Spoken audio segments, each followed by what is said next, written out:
everyone, I'm Rincey and this is Rincey Reads. Today I'm going to be doing a review on The Name of the Wind by Patrick Rothfuss. This is the first book in the Kingkiller Chronicles. This book came out in 2007, but there's kind of been a big wave of people on BookTube who have been reading this lately, and because of all of the buzz and the hype, I decided to pick it up because it sounded really interesting, and I'm definitely glad that I did. This is a fantasy novel. It follows Kvothe, who is sort of like a magical prodigy. It sort of follows his life from childhood up until going to university. The story starts with Kvothe running an inn, and then someone comes and recognizes him from his past life and basically just wants to document the truths about his life, because there are a lot of stories and rumors about Kvothe and the things that he's done in his lifetime. So Kvothe is basically just telling this guy his story, and this is just the first part of the story. Like I said, I really am glad that I read this book because this was a super fun book to read. I think I picked this up on a Thursday or a Friday,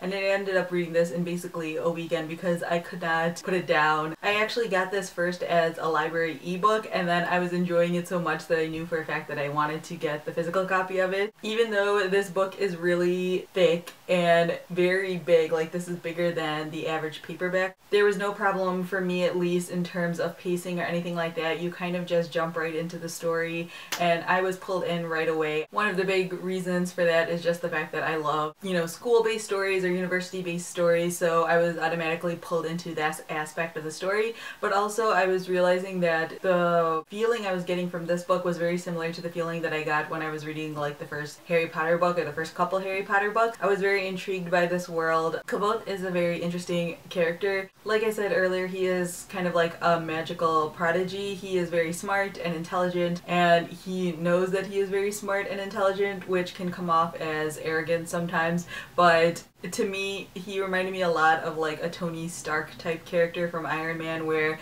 he knows he's intelligent, but he also is very eager to learn more and he wants to do more, and he knows that there's so much that he could potentially do. So I felt like there was a pretty good balance between Kvothe's arrogance and his curiosity, so he didn't become a completely unlikable character. I will say that the one problem that I had with this book, or the one place that this book didn't quite shine as much as the rest, was towards the end of the book. There is sort of like a quest that Kvothe goes on. I don't want to say any more than that because I don't want to spoil anything about the plot line, but there is a little bit of a quest that he goes on that for me was a little bit slower than the rest of the book and not as interesting. Definitely the times when he's at the university are the most interesting times. I think it's just because he's surrounded by interesting people, and he's learning about all these different magical things, which means that you're learning about all these different magical things. And then once he leaves, he is kind of by himself for a while, so things just kind of slow down naturally, and it's not necessarily that those parts of the book were bad, but they just weren't as good.